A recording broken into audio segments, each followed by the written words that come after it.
advertising and promotions update people, we're going to have them come up and present first so they can move on to another meeting. Thank you. We'll hope law enforcement isn't traveling on between here and Enid in just a moment. But of course, you guys know, since you put the Advertising and Promotions Committee together as a subcommittee of the Tourism Commission, we have had quite a bit of activity. Got off to maybe a little bit of a slow start, but we want to kind of report to you guys where we're at with what's been accomplished. One of the things that I thought was going to be imperative and it's been a consistent message throughout our community, is that we need consistent messaging and branding. So that when we say that this is Alva and we put something out there that says Alva, it's going to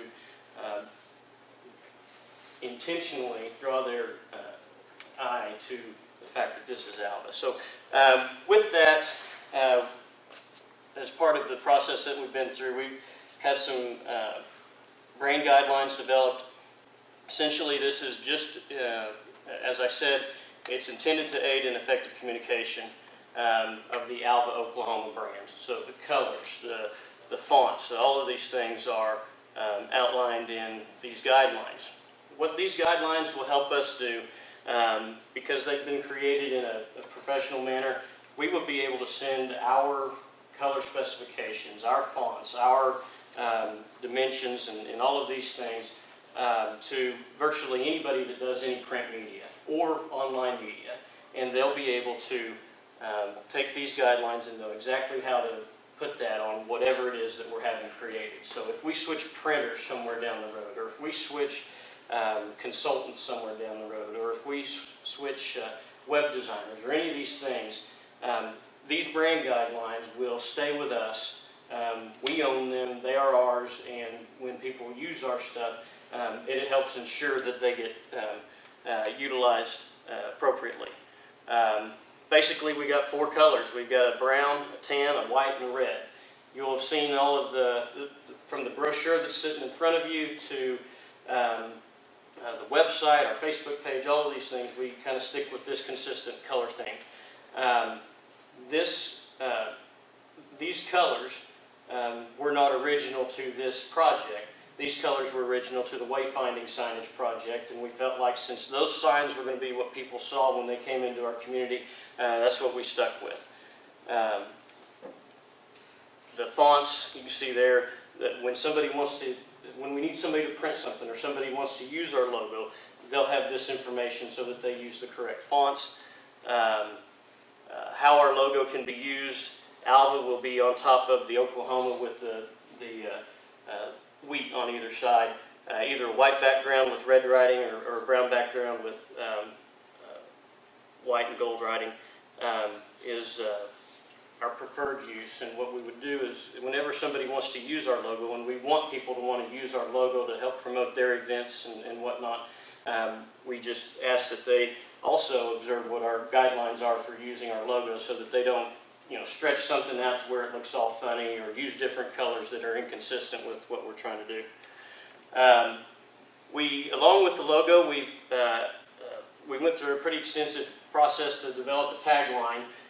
It's probably too small for you to see, but the tagline that was chosen was "Where Charm and Adventure Meet." Alva, Oklahoma, where charm and adventure meet.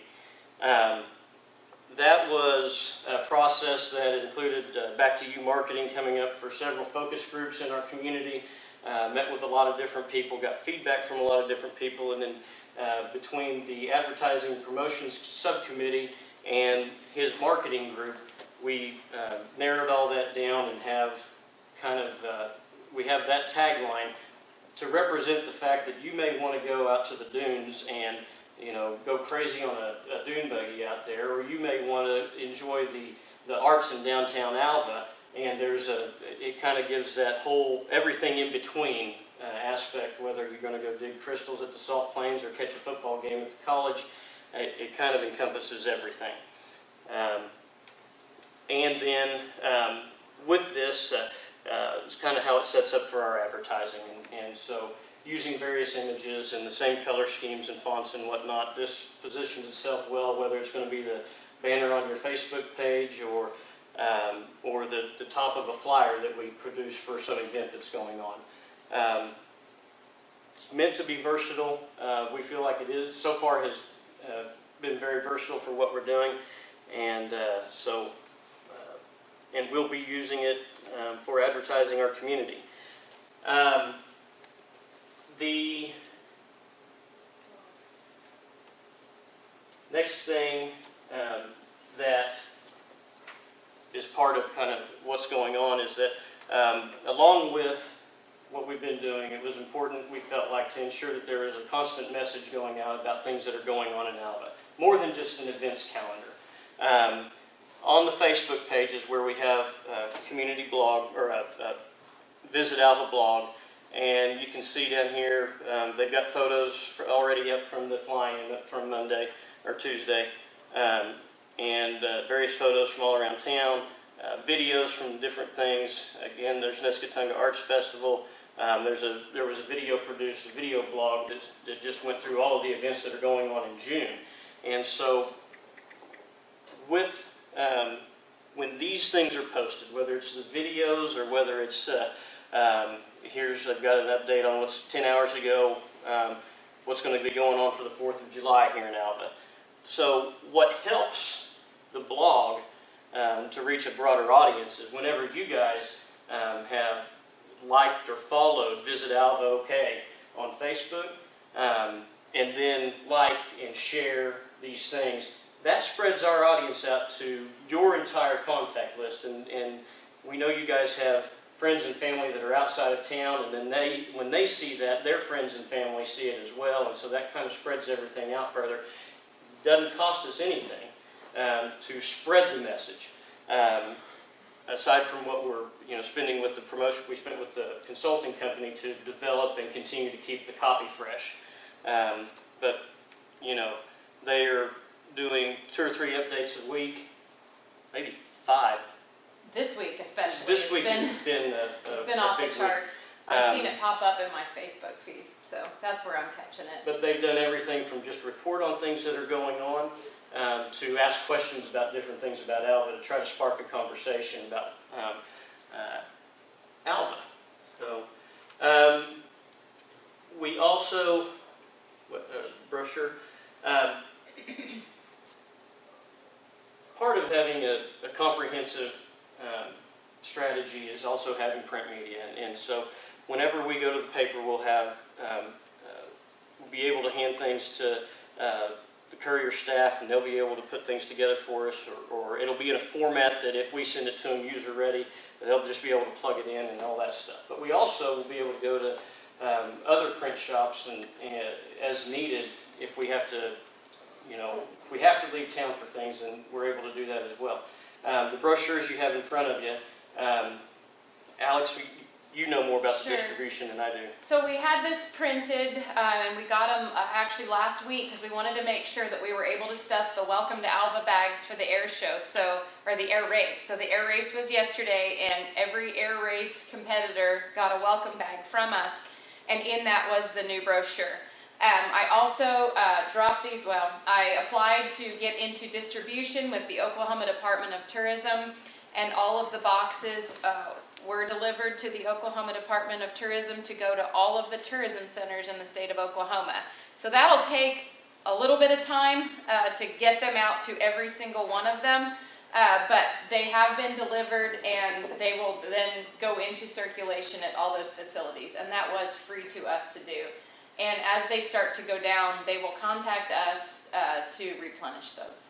And when we replenish, we'll make updates as we go, because anytime you print something, just about as soon as you print it, there's information that's old. So we recognize that. The format is such that we can add and subtract as we need to. And with this brochure, it's good. It has a map of things to do, or places to go in Alva, as well as the Alva region, saying that you might be going to Winoka for the dunes, or you might be going to Freedom for the caverns. Stay in Alva. Come stay in Alva. We've got room for you. You can do everything that you want to do there, and you're just a short drive for your overnight. The final piece is the website. And with the website, it is able to be updated really quickly. In fact, hold on, let's see. It's real easy to follow once you get to it. Visit alvaok.com, but it has the things to do, and whether you're looking for family fun or outdoors or arts or history of Alva, because there's people that travel to Alva for all those things. It's easy to navigate. If you're planning on coming to Alva, but you're trying to figure out where you're going to eat, just click on the dining button, and it pulls up our options, and we've got 2 pages worth of all our restaurants, from everything out to the Chop House to things here in town, as well as other places that, when you're traveling to do the things that are inside our area, these are places you might want to eat. Shopping, we've got our boutiques listed, and other retail operations here in the community, because ultimately what we're trying to do, whether it's restaurants or whether it's retail, tourism is the hook. But we need to build up the retail, and we need to build up the dining options so that we can use tourism to enhance our community, which is the whole reason we started this tourism commission, and the whole reason we continue to do what we're doing today with the hotel taxes and all of that. The whole reason these folks are here today to seek funding for their events. So it has been, in some ways, kind of a long process, but in other ways, a lot of this has happened pretty rapidly once it started happening. And I thank the Tourism Committee for supporting the moving forward of these efforts. I think that as we move forward with, hopeful plans for an arena event center and other events that are going on in town, that we can use Visit Alva OK to make sure that all these guys, when they have events, they have a proven method of making sure that people know there are events going on in our community, and come visit Alva. So that was the update we wanted to give you. On a side note from that, City of Alva is currently looking at continuing the branding and messaging with its logo development and its eventual website development. And so that whenever you see something about Alva, hopefully you see this brand somewhere on that. So there'll be more to come as far as linking to other local websites with this information, so that if somebody is on the furniture store's website looking for furniture, well, I'll just drive up and get it. What else can I do in Alva? The link, hopefully, at some point, we'll start seeing those connections between us as the tourism branch, the things to do branch, and the whatever brought you here in the first place. So that was the quick version of what's been going on. And like I said, there'll be more to come. Alex? And we'll keep you updated. Melissa, do you have anything to add? And know that, this is the first run on this brochure. Things changed. We've already had a change after we got it printed. So we know that things become stale very quickly, and we'll keep updating. I was telling Alex before the meeting that I was sitting at home watching television one evening, and somebody sent me I can't remember if it was a text message or a private message on Facebook that says, "Have you seen what so-and-so put on the Visit Alva Facebook page?" And I hadn't, but I went and looked, and it was kind of humorous. It was completely off topic, but some scorned lover, not happy with an ex, and they're from Alva, so we're going to say something, on a post about, I don't know if it was Arts Festival or what it was, but it was completely off topic. Hopped on the phone with Back to You Marketing, sent him a text message right then, and he had it fixed within less than a minute. It just, so as we see things, it's important that we say things, so that if you hear things, we can update this really quickly. So I wouldn't say every update would be 60 seconds or less, but other than the print media, everything can be updated rather quickly. We don't have someone from Alva, like one of you, that are an admin So to get on there real quick or no? we have direct access to the admin. Oh, okay. Yeah. The admin ensures that the professional quality is maintained, where as a, we've not, whole reason we went with a consulting firm was because over the years we have tried this, and we've never gotten to this point. And so that's why the professional group was, we went out for, we did a request for proposals. We considered dozens, it seemed like, of proposals before we landed with Back to You Marketing that seemed to have the right style and the price for what we were trying to accomplish. And we do shop local for our other needs, and I think with the brochure, We bid it. Lynn wasn't, I want to phrase this right, the intricate folding wasn't something he could do in-house. And Northwestern couldn't do it either.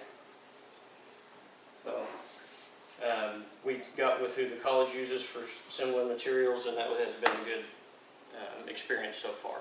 So Alex and Melissa have done all the work. They just didn't want us to talk, I guess. But do you guys have any questions or anything? I mean, we do appreciate all the support that has led us to this point. Good presentation. Thank you. Thank you. I need that set up for a minute. Yeah, I'll be right back. You guys go ahead. I think we go ahead and take action on the reading of the minutes, read them over. You got any additions or subtractions to the minutes? If not, I would entertain a motion to approve the minutes as supposed to. I move that we approve the June 20th, 2018 minutes. I'll second. Connor? Aye. Oh, sorry, yeah, Connor, sorry. Juanita? Aye. Charles?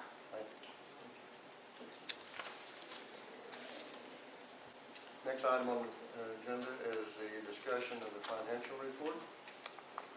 What do you have to report to us? Okay. So we're starting off with $631,356.27, $1,000 to the promotion video, $14,485 to the Back to You Marketing, $4,000 to the Alva Chamber of Commerce Northwest Oklahoma Visitor Center, $15,000 to the Alva Fire Department Training, $26,300 to the Big Cruise and Car Show, $14,250 to the 2018 Esatanga Arts Festival, $15,005 to the Wings Over Perry Air Race Classic, $6,000 to the Northwest Oklahoma Junior Rodeo Association, $2,500 for the Advertising and Promotions Committee, $5,000 to the 22nd Annual NWOSU Football Golf Tournament, $3,750 to the Alva's Crazy Cool Boulevard Cruise, $1,756 to the Destination Oklahoma Group Tour Guide 2018 for the Red Carpet Country, $20,000 to the Alva Rotary Club 4th of July Spectacular, $500 for Future, $2,500 for Standing, which leaves us with $499,310.27. And we have had the Nesatanga Arts Festival paid, they have got their check, and then so has the Destination Oklahoma tour guide, and then Dr. Tucker just signed the one for the Alva Fire Department training facility stuff. So, we're getting things picked. Any questions on the financial report?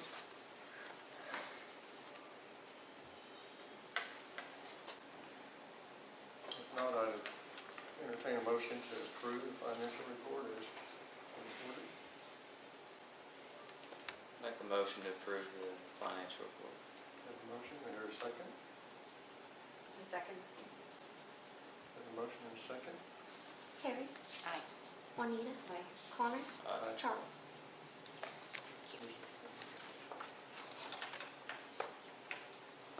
Next item of business is the discussion and action on Nescatonga Golf Tournament, not to exceed $6,000.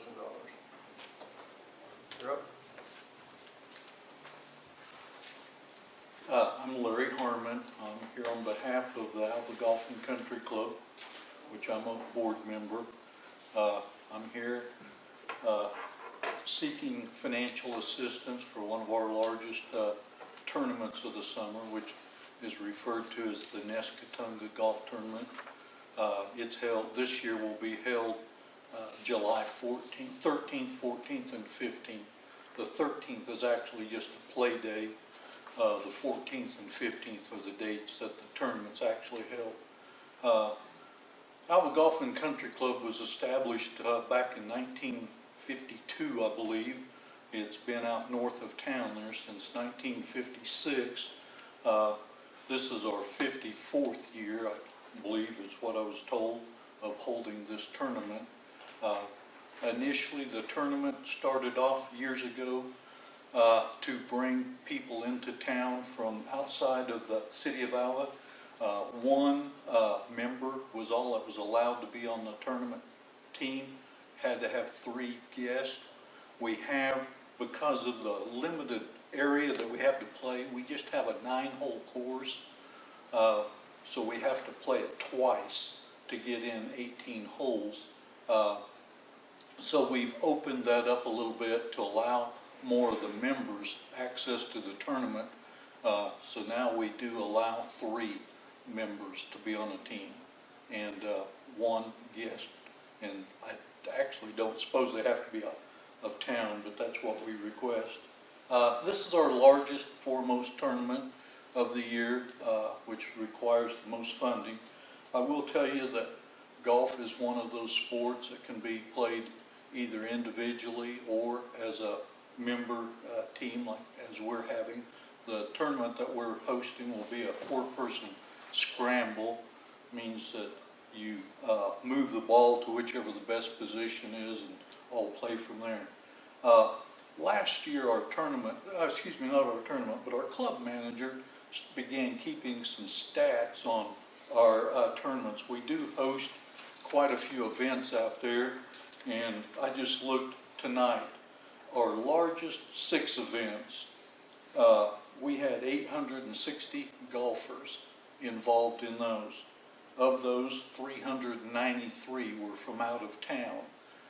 These are all events that lasted 2 days, like the Alva Golf, the football tournament, which I saw you donated some money. That's a Friday, Saturday tournament.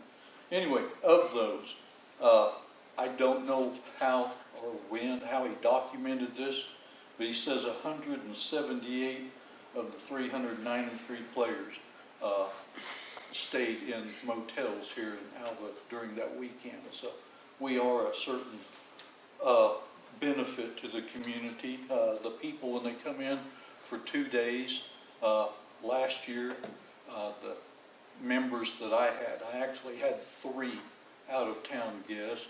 2 of them were, one was from Edmond, one was from Texas, the other one from Cherokee. So the one from Cherokee and myself did not require motel housing, but the one from Edmond and the one in Fort Worth did stay in motels for 2 nights. As we've gone, like I say, this is the 54th year, I believe, that we've held this tournament. Expenses just continually grow. We've held our cost, which is our membership initiation, or our entry fees, I guess would be more better term, to the same for the last 5 years. We've tried not to increase those. We have discussed increasing them to cover the deficit that we're having. This year we're anticipating approximately a $6,000 deficit in our funding, and therefore from that we are requesting assistance from the Tourism Committee for $6,000 to cover those expenses.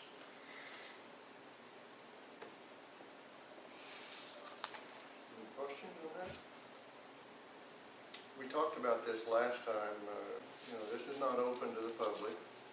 We can struggle with just a little bit that this is, you know, a private party, so to speak. True? No.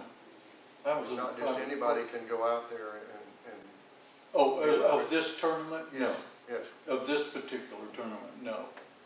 You have to be one member, one club member to But it's play not- on the team. It's basically not open to the public party. That would, yes, in that sense, it would be correct. The other thing we discussed last time and that you've taken no action on is the fact that it's been $100 per person for the last 5 years.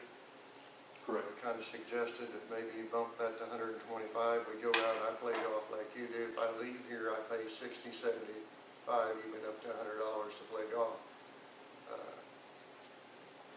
We're experiencing a decrease in our funds at a rapid rate with the tourism tax money.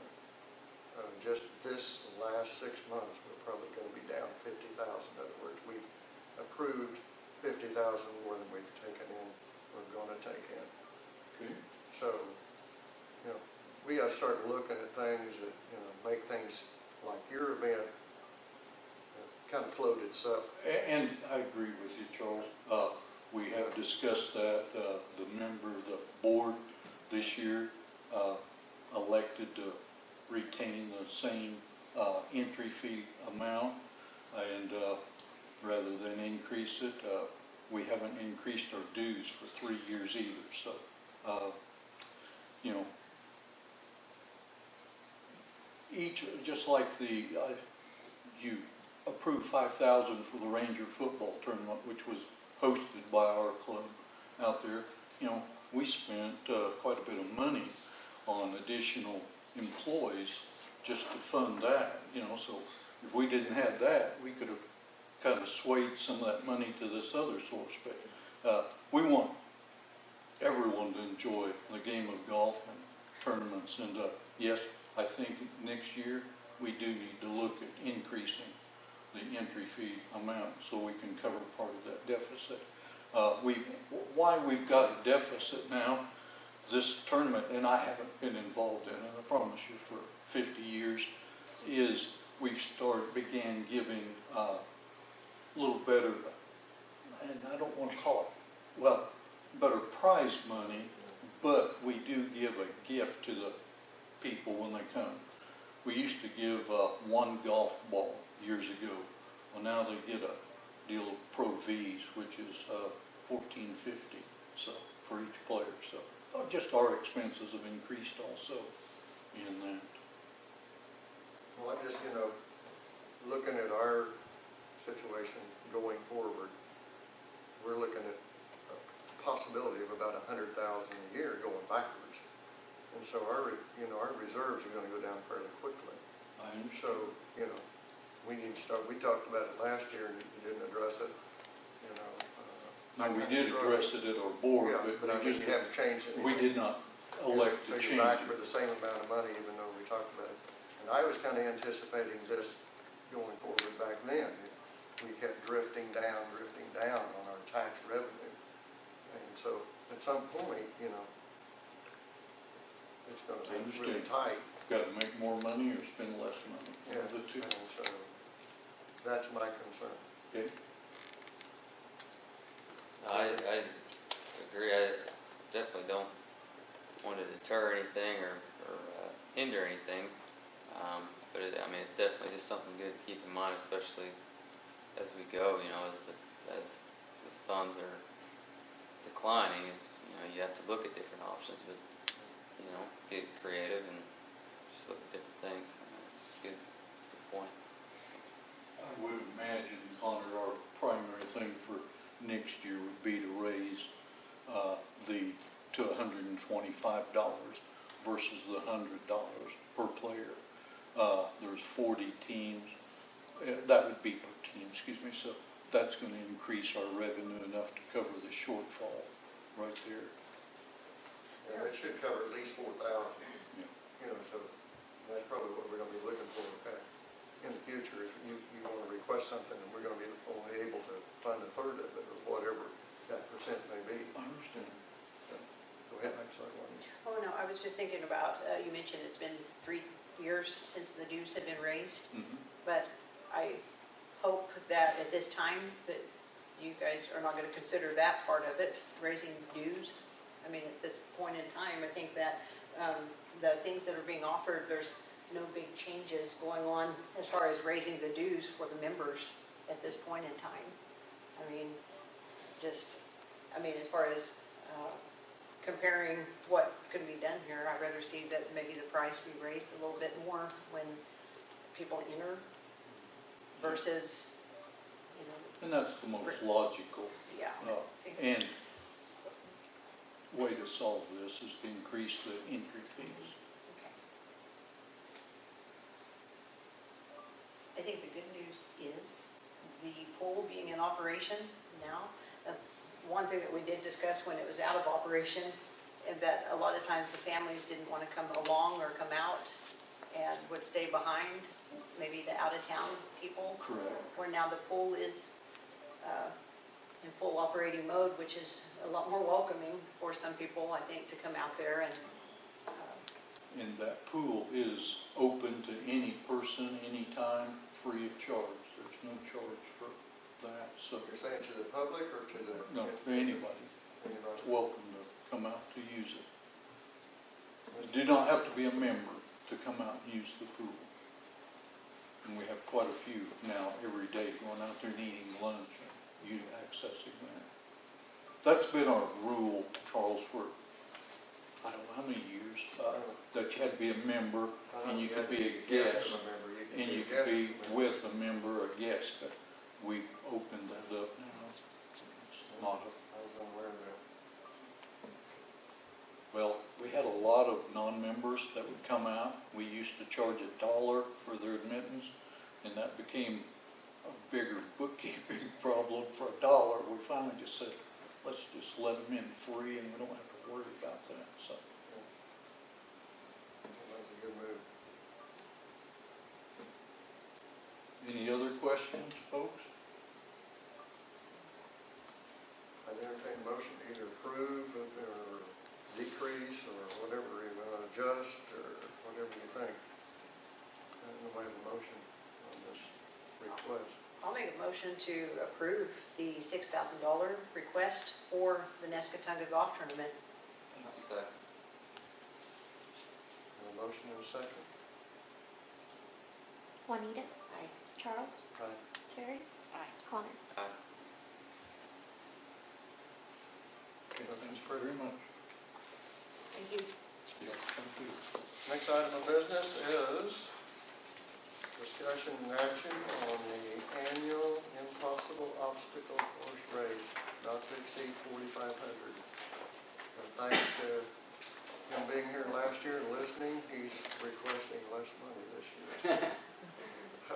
I'm back. My name is Curtis Robinson. I own Hot Fitness LLC, and I'd like to thank you guys for your service to the community and for allowing me the privilege to present Alva's annual Impossible Obstacle Course Race for now our second year. Just to recap last year, because I haven't seen you guys in almost a year, 2017 was a pretty wild ride for me. I had a dream of raising awareness on the health and fitness idea in Northwest Oklahoma, and another wild idea that an obstacle course race would be a really fun way to do it. For me, the fun seemed to reserve itself for the actual day of the event. Meanwhile, I spent plenty of sleepless nights and anxiousness and even self-doubt at times, wondering if I had made a complete mistake. I was asked to speak at several social clubs and community organizations about the race, which, if you know me at all, is an absolute terrifying experience usually. I don't know why or how it works, but presenting and speaking in public like this has a tendency to make me nervous, to say the least. So I'm hoping I got better at it a little bit since last year. The race had its fair share of doubters who told me I was making a mistake holding the event in Alva. People told me no one would come.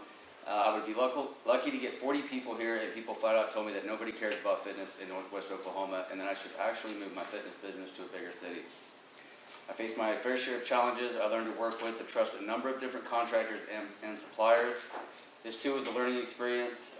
The event is one that has a lot of moving parts, and I learned real quickly that some of these parts choose to move at their own speed, which again caused me my fair share of anxiety. I spent late nights in my backyard with lights strung up, constructing, painting, and assembling obstacles At one point, I had a neighbor ask me if I was opening a lumber yard or a salvage yard as they pointed to my 150 plus tires and mounds of lumber that I had in my backyard. It was an experience, and overall it was a good experience. The experience of taking an idea to a dream, taking a dream to this committee, and then through hard work, and again, many people helping me make it a reality was an awesome experience. Last year, over 140 people entered and competed into the race. We have an estimated over 100 that came to spectate. They came from all over Oklahoma, southern parts of Kansas, and the Texas Panhandle. Over 20 vendors were on location to sell their products, almost all local vendors. The local radio station, the newspapers were there to cover the event. Our sponsorships were diverse. With the help of local sponsors and sponsors as far away as Enid, Mino, and Cherokee, Alva's first annual Impossible Obstacle Course race, I feel like, was a success. The event was safe. Only 2 incidents were reported at the race. The first was a woman who had a mild panic attack while climbing the hay bale tower, who quickly recovered and finished the race. I think she was a little scared of heights. And the second incident and only injury, which was reported after the event, was that Lynn Martin's flying camera drone had violently attacked him. I can only verify, unfortunately, that one family that I know of stayed in a hotel in Alva. I was hoping this number would have been closer to 10% of our overall registrations, and possibly it was, but honestly, I don't have any solid data that would reflect this. In working with my planning and marketing team this year, we're going to see what we can do as promoters to increase the number of stays and local hotels and motels. This year's goals include continuing to use our budget in the most efficient way so that the race begins to realize its own profit. This is important in our second year because one of my founding goals is still to be able to contribute funds back into the city to develop a fitness trail at Hatfield Park for the lasting benefit of the Alva community. I intend to do this by eliminating advertising which I cannot justify. When polled and when I asked all the participants how they heard about the race, no one said that they heard about the race from the radio ads that I purchased in Enid, Oklahoma last year. The 4 answers that I always received on how they heard about my race in polling were as follows and in this order. Number 1, Facebook. Number 2, my friend seen it on Facebook. Number 3, I read about this in the newsgram. And number 4, those little poster things in the gas station. Last year I learned a lot, so much so that I feel confident in saying that I intend to build my own online ad campaign without having to pay for an ad agency. Last year the event started with absolutely 0 followers when I was here presenting. This year we are starting with a community of over 500 followers that follow the page on our Facebook. This allows me to pay for Facebook ads I create with hundreds of images that we captured from last year's race, and we can completely eliminate the ad agency and middleman. Last year I was able to observe how the spectators moved to the park to watch the event and identify high traffic areas. I'm going to use this data to better place our vendors and all of our sponsors for maximum exposure. I have more time to plan this year. I gave myself a 3-month break after the race last year. Since then, I began putting the pieces and elements in place for this year's race to ensure an even smoother, bigger, and better event. Most importantly, to continue to pull competitors and spectators from all over the state and the Midwest region for the benefit of added tourism dollars to Alva, Oklahoma. While there is a lot of work to do, I am really excited about the second annual Impossible Obstacle Course race. I hope to use everything that I've learned in the first year to continue solidifying the race's place in the obstacle course racing community. I continue to plan on taking measures to have the race recognized by the United States Association of Obstacle Course Racing, which will allow our participants to qualify for regional and national recognition. Working with my contractors from Alva, like Manjari's Construction, and those from Enid, like Standard Builders, and my team of race enthusiasts, we continue to add and improve existing obstacles for the spectators and the participants alike to enjoy. I want to sincerely thank you for your belief in this project in the first year.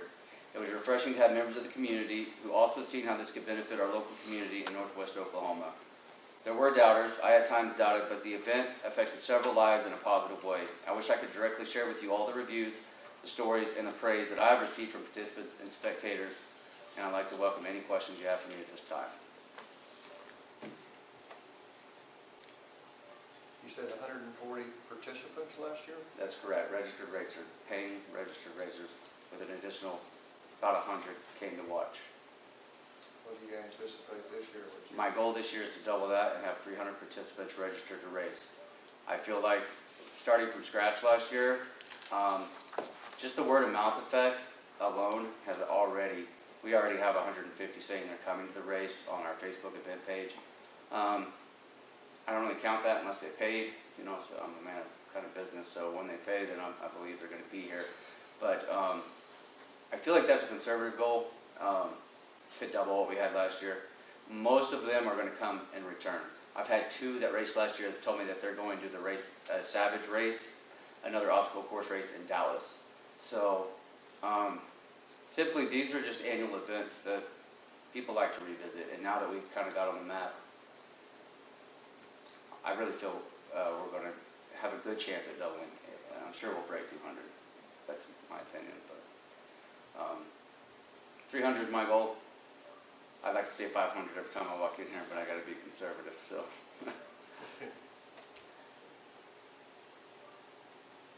We did a phenomenal job last year putting that together in such short time. Thank I you thought very it was much. an impossible task. Nothing's impossible. The time was short. Yes, it was short. I felt that. Curtis, what are your plans on advertising outside of the local area, or even maybe over in Kansas, or? So usually to advertise at a distance, what I have found is using Facebook to target market. I mean, I can look at the map of America, I can drop a pin, I can expand that pin for a 10-mile radius, a 20-mile radius, a 30-mile radius. I can target any town in the world, for that fact, through Facebook marketing. And so what I try to do is I try to estimate, based on the current marketing data that's available, how far people will travel to come to an obstacle course race, which is surprisingly far. So like for the gym that I run, I know that typically people will drive up to 20 minutes to go to a gym that they like. So I don't really advertise for my gym outside of a 20-mile radius, typically. But for the obstacle course race, people will drive 4 hours for an obstacle course race that they enjoy.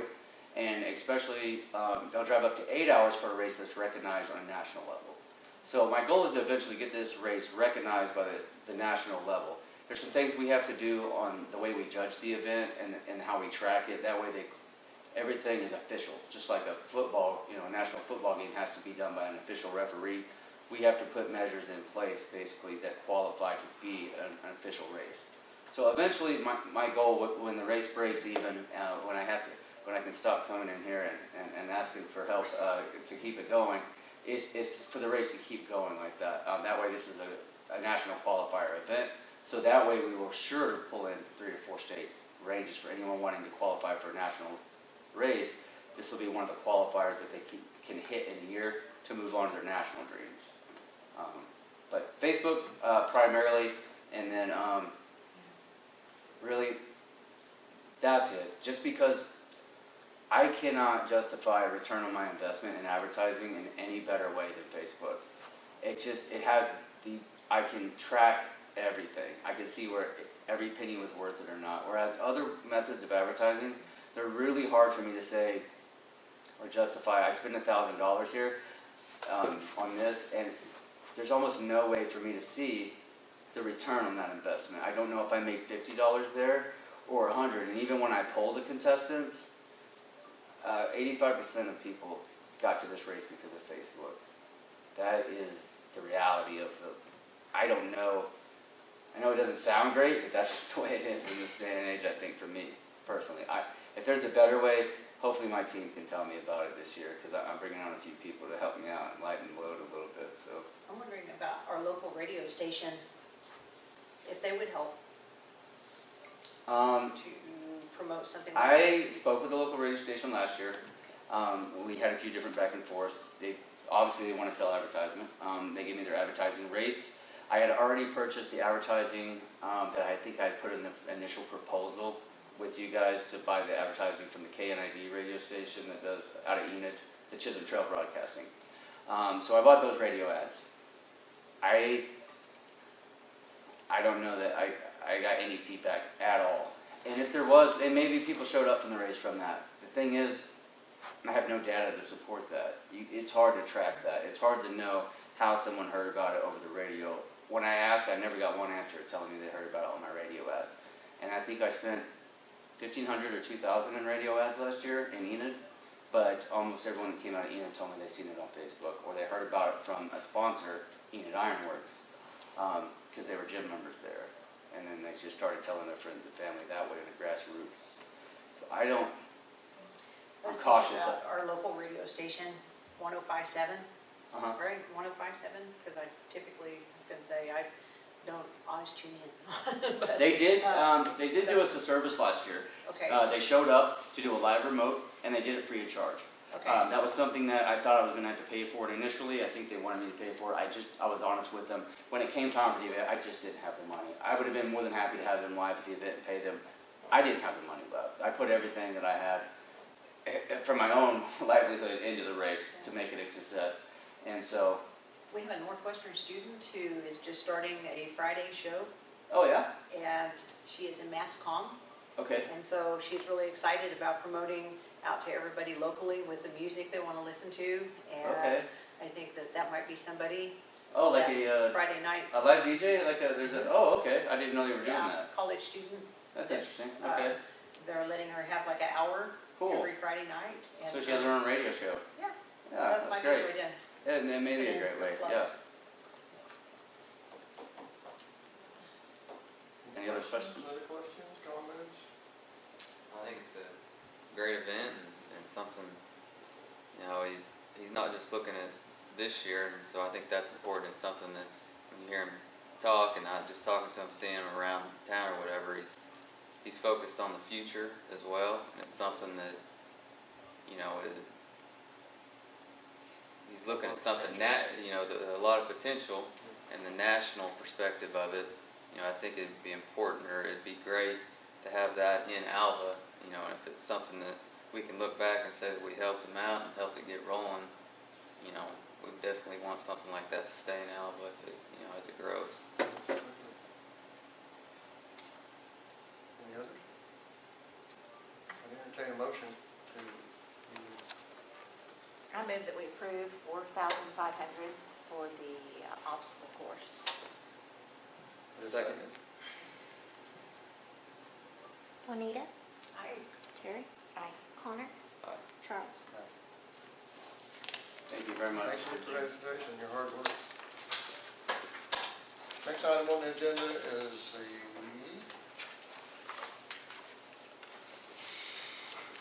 action discussion on Alva High School baseball tournament, not to exceed $3,970. Hello, good evening. I'm Scott Ball, I'm a baseball coach at Alva High School. We have a summer tournament coming up this weekend for our high school team, and this is the third summer that we've had it, and we appreciate you guys helping us in the past with our expenses to make and cut down on what we can for helping people come into our tournament. We're requesting $39.70. Just to include the cost of umpires, include the cost of our prizes, the scorekeeper and the gatekeeper, just all of those expenses.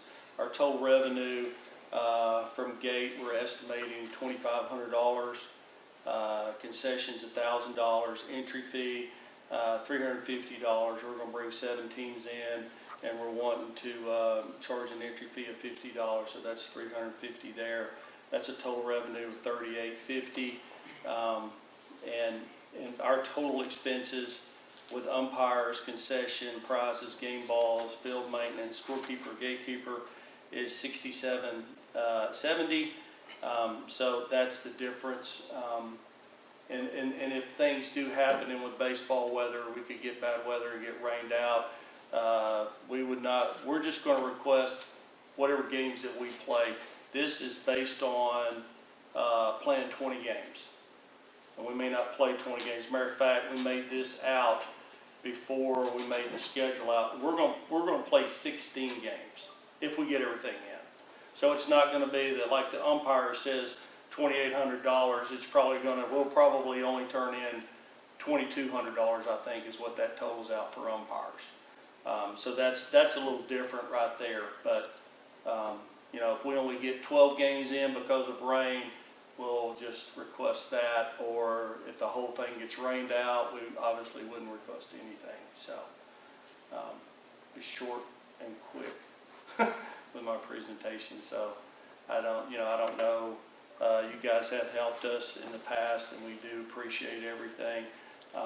We had ended up having a high school tournament this year where we had 5 other teams come in. All 5 of them stayed in hotels. when they came. And I just think it's good for our kids, and they're getting to play, and it's become a pretty good deal for us. So if you have any questions, I'll be willing to answer them. That one that you've already had this spring, you said? We had a high school tournament this spring. And Yes. that was sponsored by? Alva High School. Uh, Yeah. How did you fund it? The school funded it, or? Yeah, well, we do a few fundraisers through our program. We sell ads and things like that, and it was funded. The entry fee obviously was a lot more than this entry fee that we're asking for this tournament, and that's and I think that this tournament right here, has kind of helped with that tournament as well. So. And how many games did you play last year? You said 12. How many tournament games? Yeah, tournament games. That's what you're asking about. I want to say we played around 16. The same thing that we're shooting for this year. And your request is about double of what it was last year. Well, I think it's doubled because last year we anticipated having a middle school tournament as well, 2 tournaments, and now we're only going to have 1. The first year we had a middle school tournament, and then we had a high school tournament, and this year we're just going to have a high school tournament. It's not. You think they'd make it less? Well, what was your question again? I don't know if I understood that. I'm saying your request this year is about double of last year, with no more games than what you played last year in your tournament. It was 2360 before. That's what the check was. That's probably what it's going to end up being again this year, to tell you the truth.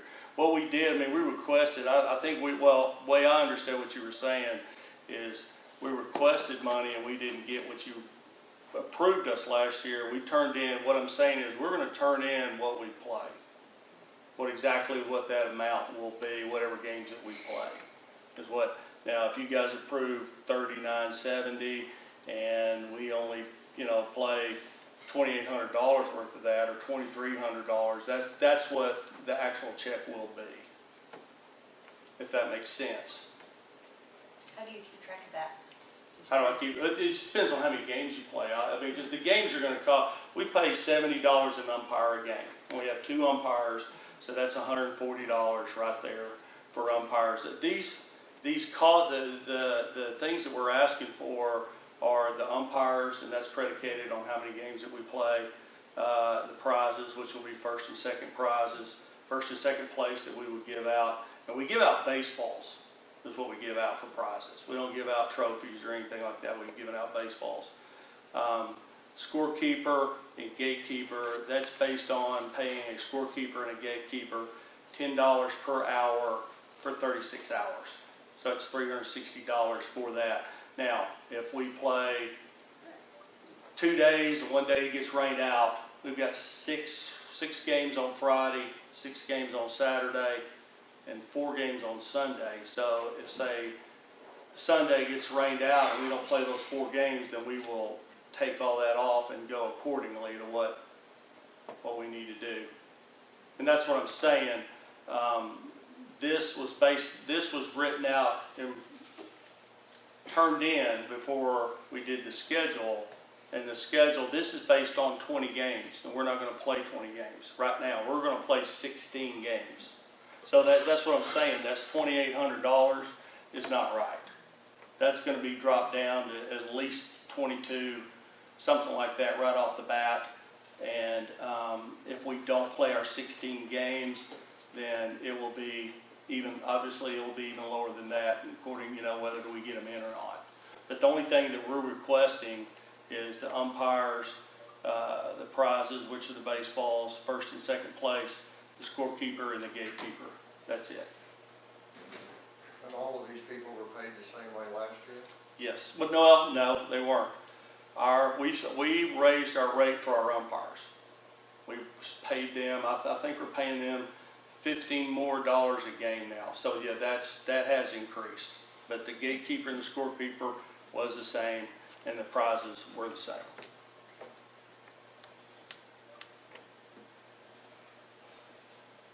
Well, it appears that, you know, your figures support a $2,920 request, and it just would appear that you just added on 1,000. Down here on your you know, your revenue and your expenses, the difference was $2,920. Yeah, and I don't know what we exactly requested last year, but if I remember correctly, we did not get reimbursed for exactly what was approved last year, if I remember correctly. And I don't have that information in front of me. So.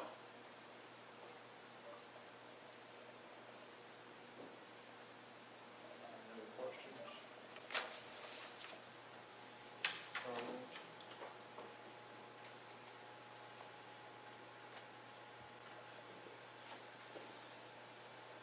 I think it's just a matter of, I mean, like you said, as far as you're just requesting enough to make sure that you're covered. Yeah, essentially. we're just requesting expenses that we're gonna pay out. That's what, that's what I'm saying. I mean, if it's, $2,000 that we're out, we're gonna send in. Last year, we filled out the games that we played, what we paid exactly for umpires, what exactly we paid for gatekeepers, scorekeepers, and the prizes. That's what we sent in last year. And that's why the check was $2,300. I don't think we got rain. I do remember working on the field and stuff, but I don't know if we did or not. I'm not sure, but I think we did, but I can't remember. I'd have to go back and look at that as well.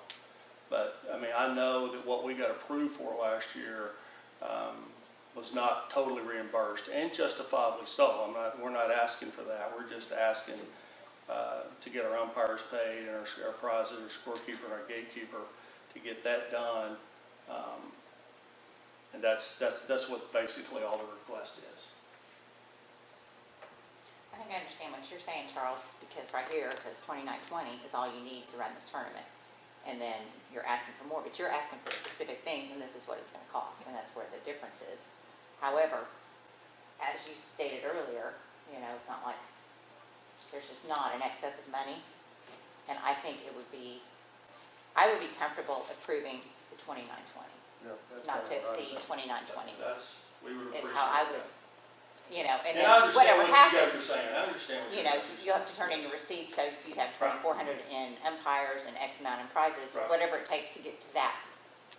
Right. Because Yeah, and you guys, I mean, from what I understand, you guys requested to, you know, exactly what we did and what we spent money on, and we sent that in, and that's what got reimbursed. Matter of fact, I think it even came from central office. I'm not too sure on that, but I'm almost positive that's where that came from. So I would like to make a motion that we approve expenses not to exceed $22,920 for the Alva High School baseball tournament. Or not high school baseball tournament, but the summer baseball tournament. 2,920, which Oh, is okay. this number right here, is what they Yeah, said they would I need. thought you said, Did I say that? 2,900, okay. I'll listen better next time. Have a second? Second. I'll second. Have a motion and a second? Juanita, Charles, Aye. Terry, Aye. Connor. Aye. Thank you very much. Thank you.